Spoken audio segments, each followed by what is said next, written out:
अयोध्या नगरी सूर्यकुंड प्रांगण में आपका स्वागत करती हूँ। आप सब उपस्थित लोगों को मैं सूर्यकुंड की महिमा सुनाती हूँ।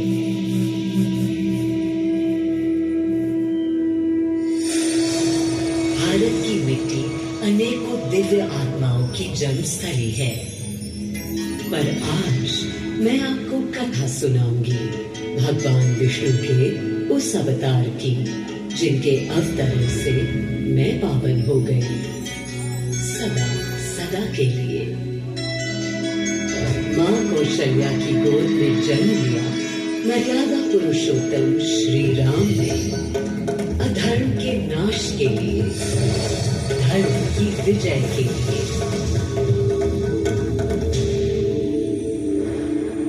किंतु उन्हें अयोध्या त्याग 14 वर्ष के वनवास पर जाना पड़ा। पुनः वो घड़ी आई जब सीता माता के साथ उनका पुनः आगमन अयोध्या में हुआ। हर्ष था चहुओर और उल्लास था हर दिशा में। वो घड़ी बस आने को थी जिसकी प्रतीक्षा में मैं विध्वल थी, जाने कब से। प्रभु राम का राज्याभिषेक बस होने को था, हर कहीं उत्सव था, पर इस उल्लास पर दुविधा की कालिमा छा रही थी। श्री राम प्रसन्न नहीं थे। राज्याभिषेक का कोई उत्साह उनके चेहरे पर नहीं था। उन्हें राज्य का लोभ नहीं था, सिर्फ अपनी प्रजा की चिंता थी। सबके मन में एक ही प्रश्न था, कौन हल कर सकेगा श्री राम की इस दुविधा को, मिटा सकेगा इस अंधकार को। किसके तेज से छट जाएगी ये क्रांति? अरे वही जिसके वंशज हैं श्री राम, जो स्वयं सशरीर धरती पर पधारेंगे श्री राम को राम राज्य समझाने।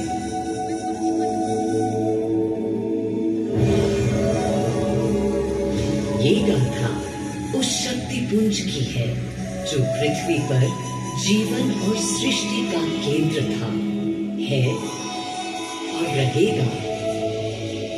वो अखंड शक्ति स्रोत जो दिशा दिखाता है सतत अनवरत, जिसने श्री राम का मार्ग प्रशस्त किया। आदि नारायण सूर्यदेव। अयोध्या वासियों को भी प्रभु श्री राम की इस दुविधा का आभास होने लगा था। देखा क्या? तुमने देखा क्या? कितने सब ऊंचाई से श्री रघुवीर थे। पद की प्रसन्नता या दर्प निरख होने का ललक या उमंग कोई कुछ भी तो दिखी नहीं। मुकुट सामने रख कितने अधीर थे। वे तो थे अधीर नहीं, हाँ थोड़े गंभीर थे। सौम्य मुखमंडल पर निर्बलों की पीड़ा थी, दीन असहाय वंचितों का दर्द था। उनके लिए मुकुट अथवा राज सिंहासन वैभव का लोभ नहीं। अब कैसे सुखी दिखे जब तक सुखी सारे लोग नहीं। तब दिशा निर्देशन के लिए श्री राम ने स्वयं सूर्यदेव का स्मरण किया। श्री राम सूर्यदेव का आह्वान करने लगे। क्लांत मन से उन्होंने अपने पितामह को याद किया। मन असमंजस में था उनका। कर्तव्य की सही दिशा उन्हें सूझ नहीं रही थी। क्या उचित है प्रजा के लिए, उनके लिए, वंश के लिए, धर्म के लिए, शांति के लिए। इसी परामर्श के लिए अंतर्मन से उन्होंने सूर्यदेव को पुकारा।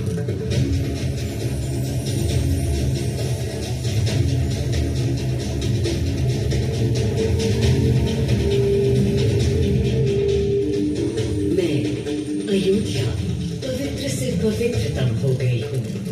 आज स्वयं श्री राम ध्यानरत हैं, मर्यादा पुरुषोत्तम आवाहन कर रहे हैं। उन सकारात्मक शक्तियों का संचार कर रहे हैं जो उन्हें, मुझे और मेरे यानी अयोध्या के हर निवासी को अनंत काल तक सही दिशा दिखाएंगी। संभव है स्वयं सूर्यदेव सशरीर पधारे अयोध्या की धरा पर।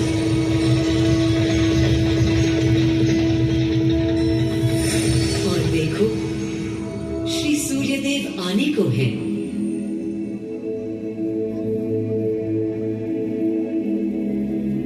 उनकी पहली किरण के स्पर्श से कलियां एक एक कर खिलने लगी। जीवन की कांति हर ओर धीरे धीरे फैलने लगी।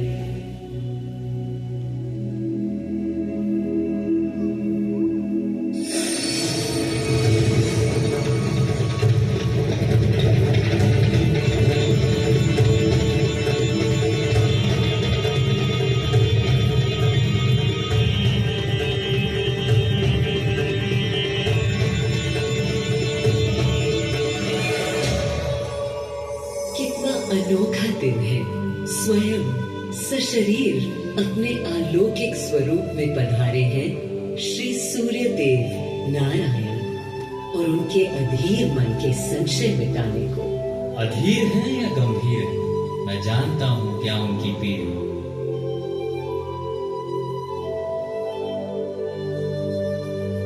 माँ कौशल्या को प्रणाम। कहाँ है राम? अरे भूलूं ये बात कि कौन बड़ा है। आज्ञा हो तो आपके चरण छू। अरे नहीं नहीं, ये क्या करते हैं आदि पुरुष? ऐसा अनुग्रह सर्वथा अनुचित है। राम वंशज हैं आपके, क्यों पाप का भागीदारी बनाते हैं पितामह? पितामह होंगे हम ब्रह्मलोक, अब धरती पर जनलोक में आ गए। सूर्यदेव के आगमन पर माँ कौशल्या उन्हें मिली और विनती की कि हे देव, मेरे पुत्र की दुविधा दूर करें, उन्हें राह दिखाएं ताकि अयोध्या का, पूरे भारत का भविष्य निर्धारित हो सके। आपकी जब पहली किरणें आती हैं तब गोचारण होता है, चिड़िया गाती है, लेकिन इन दिनों कितनी उदास। कारण है उनके राम की एकाग्र साधना और सुदीर्घ उपवास। सिंहासन की ओर चरण धरना नहीं चाहते, धारण नहीं करना चाहते हैं मुकुट। कोई बात नहीं, राज्याभिषेक के बाद राज्य जो भी चले, राम राज उसका ही तो कहलाएगा। मैं आ चुका हूं तपस्वी राम। मनस्वी राम, अपने नेत्र खोलो।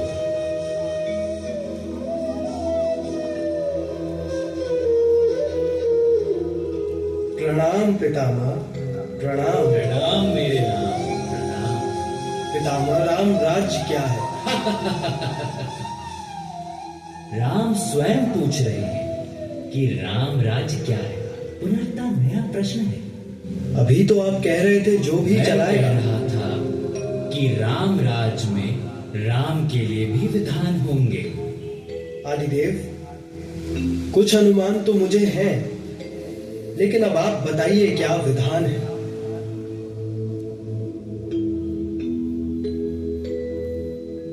राम राज्य आशय कल्याण है, निर्बलतम मानव का त्राण। भय हो ना भीति, मुख्य राम राजनीति जन जन की प्रीति हो। लोक संरक्षण हो, सत का आभास हो, परमानंद प्राप्ति हेतु मंगल उद्भास हो। प्रेम परम तत्व हो, सब में समत्व हो। दैहिक दैविक या भौतिक संतापों की औषधि अचूक राम बाण है। राम राज्य आशय कल्याण है, निर्बलतम मानव का त्राण है। प्रमोदित अपंतव, आस्था का घनत्व, वैभव विशाल, मेघ करे वर्षा और सदा ही सुकाल। दिशाएं सब मस्त हो, जनपद वे स्वस्थ हो, उपद्रव नाही, और ना कोई आतंक हो। कोई नहीं रंग हो, सुख ही सुख निशान, प्रेम योग धर्म मूल्य प्राण, राम राज आशय कल्याण है। मां कौशल्या, अभी ये मुकुट मात्र सोने का है। मैं इस मुकुट को राम के साथ सदा उपस्थित होने का बना देता हूं।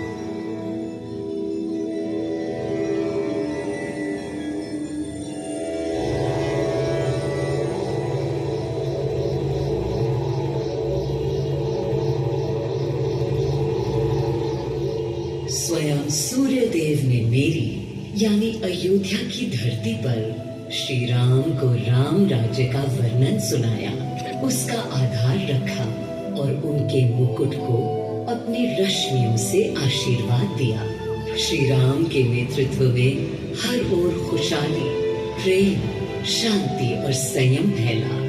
हर ओर रोशनी, प्रकाश और जीवन का संगीत गूंजने लगा। राम राज्य का पथ दर्शाकर चल दिए सूर्यदेव पुनः अपने लोग, ताकि अनंत काल तक अयोध्या ही नहीं पूरा विश्व उस शक्ति का संचार अनुभव कर सके। हर दिशा खिल उठी श्री राम के राम राज्य से। सूर्यदेव के स्पर्श से पावन हुई मेरी धरती, पर जहां उनका रथ रुका था वहां स्वयं यह कुंड बन गया। समय बदला, मेरा और इस कुंड का स्वरूप भी बदलता गया। स्कंद पुराण के अनुसार यह स्थल घोषार्क तीर्थ के नाम से भी जाना जाता है। जब प्रतापी राजा घोष यहाँ आए और उन्होंने ऋषियों को यहाँ स्नान करते देखा तो स्वयं भी किया, जिसके बाद उनका शरीर दिव्य, निरोगी और अलौकिक हो गया। और इसी कुंड के जल से उनकी काया भी कांतिमय हो गई। यहाँ की गई उनकी घोर तपस्या का तेज आज भी अनुभव किया जा सकता है। दिन बीते, साल बीते और फिर अनेकों सदियों के बाद राजा दर्शन सिंह यहाँ आए। यही तपस्या करने के बाद उन्होंने यहाँ सूर्य मंदिर, कुंड और चारों ओर घाट का निर्माण कराया, जिससे यहाँ की प्रजा भी इस अलौकिक कुंड का लाभ उठा सके। सूर्यदेव के महात्म्य से मैं अयोध्या और तेजमय हो गई, और इसका प्रमाण इस सूर्य कुंड और समीप स्थित गरिमामय सूर्य मंदिर से स्थापित हो जाता है।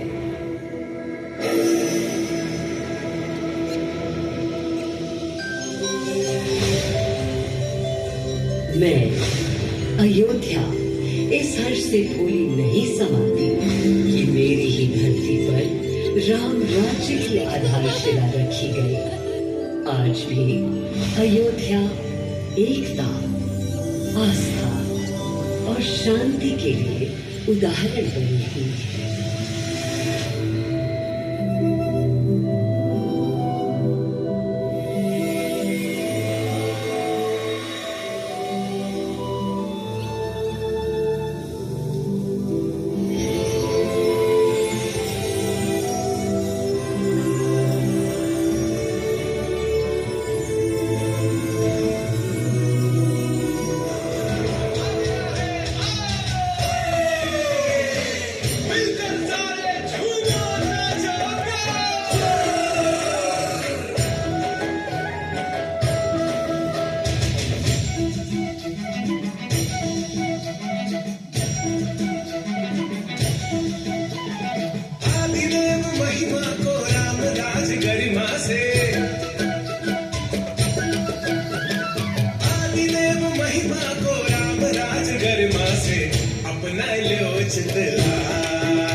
देव महिमा